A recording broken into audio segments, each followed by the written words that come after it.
పప్పు మీలో ఎంతమందికి ఇష్టం? పప్పా అనకండి. ఇంట్లో కూరగాయలేమీ లేనప్పుడు వెంటనే గుర్తొచ్చేది పప్పు.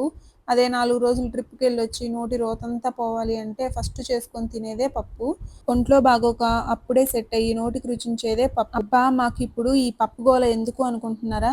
ఏం లేదండి, మా ఇంట్లో చేసుకునే టొమాటో పప్పు అంటే అందరికి బోర్ కొడుతుంది కదా అని పప్పు తినాలనిపించే సందర్భాలు ఏముంటాయా అని ఆలోచిస్తే ఇవన్నీ గుర్తొచ్చాయి. ఇంకా ఉన్నాయండి. బట్ టైం సరిపోదని ఇంతటితో కట్ చేశాను. ఇంతకి నేను చేసే వంటకం పేరు చెప్పలేదు కదా! టొమాటో పప్పండి. వీడియోలో చూపించిన విధంగా యాజ్ ఇట్ ఈస్‌గా ఫాలో అయిపోండి. పోపు మాత్రం నెయ్యి, నూనె 2 కలిపి వేసుకోండి, సూపరుంటది. దీనికి సైడ్ డిష్‌గా ఉప్పు మిరపకాయలు 4 వడియాలు పెట్టుకొని తింటే 4 ముద్దలు ఎక్కువ తినాల్సిందే. అంత బావుంటది టొమాటో పప్పు. ఇంతకీ మీకు ఏ సందర్భాల్లో పప్పు తినాలనిపిస్తుందో కమెంట్ చేయండి. నా టొమాటో పప్పు నచ్చితే గనక తప్పకుండా ట్రై చేసి ఎలా వచ్చిందో కమెంట్ చేయండి. నచ్చితే గనక లైక్ చేయండి, షేర్ చేయండి, subscribe to my channel. Bye.